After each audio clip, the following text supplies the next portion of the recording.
Hey guys, what's going on? Adam here with Indie Farm Life. Gonna move a little bit of dirt today, and I don't have a dump truck or a bulldozer, so this should be a lot of fun.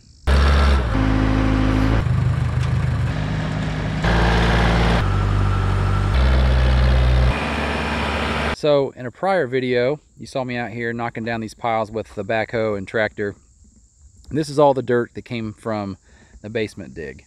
Unfortunately, there's just not enough of it. So you can't really see the pond because it's not quite full, but the pond is here. This entire area here slopes away from the pond. So my goal was to slope it back toward the pond so I can have water running into it. Unfortunately, there's not enough dirt to run it the whole way to the tree line. Guess I should have made a bigger basement. And panning across here, you can see it's a pretty good pile. It's every bit of 3.5 feet or so in elevation change from the flat ground that was here. However, there's, like I said, not enough of it. And right now, about the midpoint of this falls toward the pond, but the rest falls back this way. So I'm gonna take the 580 and rake some of this stuff up here and then bulldoze it out toward the pond with the backhoe and tractor. And I have both machines fully fueled because I don't anticipate this being an efficient operation. So grab yourself a cold one. We might be here for a while, guys.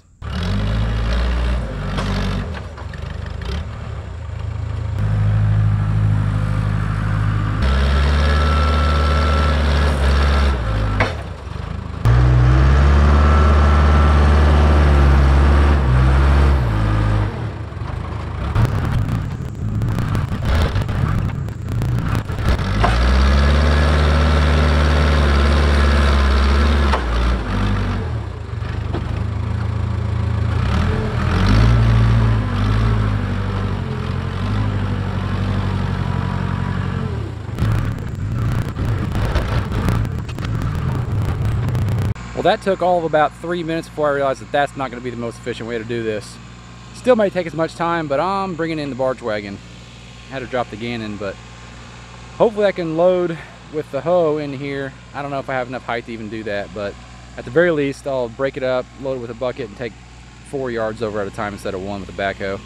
And Nick popped out on 2520 with the Frontier box blade, which is going to help me a lot because I'll have a clear path for the wagon as I roll through after I dump stuff, so it's helpful. Let's give this a go.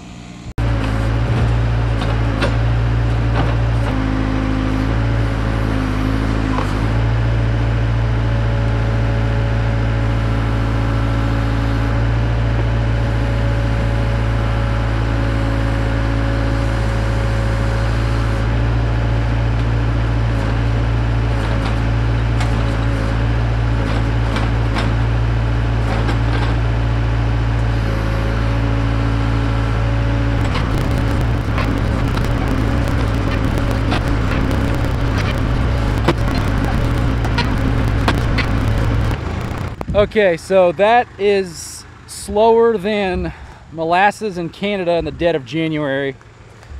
Realized real quick that's not the way to do it. The controls in that old backhoe are a little bit wonky, and if I keep that up all day, I know I'll smash the wagon. Plus, it's just slow. So I'll probably still break it up with the hoe and then maybe load it with the loader on the backhoe and tow it down. But anyway, it's a learning process. Got a decent amount of dirt. We'll cart it down there and let Nick knock her down.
slow going for sure, but I am making progress.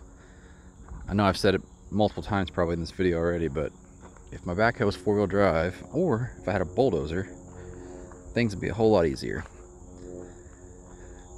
Got a decent stack out there though. Gonna knock that down with a backhoe here in a minute and see what that looks like. And then my spine's starting to give up for the day, so I may get rid of that wagon and put the Gannon back on and use the tractor for a bit.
So I worked all this down with the Gannon a little while longer off camera, and while it's not done, I would say that I am done for the day. It's roughly how I want it. There's still some dips out here, and we don't quite have the fall I wanted from this top point all the way down into the pond, but I'd say we're in the ballpark. And here it is from the pond looking back. The goal of all this wasn't so much for water collection for the pond as much as aesthetics and just to have this all kind of look nice as it falls in. But if I really want to make this functional for water use, maybe I'll just cut a big swale in the middle, make it kind of push to the middle and into the pond. But for the time being, it's good enough. And I say it in every video that I have it out, but that 4052R is a beast. When you pair it with a nice sized box blade like this one here, this Gannon, you can really get a lot of work done and take the high spots out of some rough ground real quick.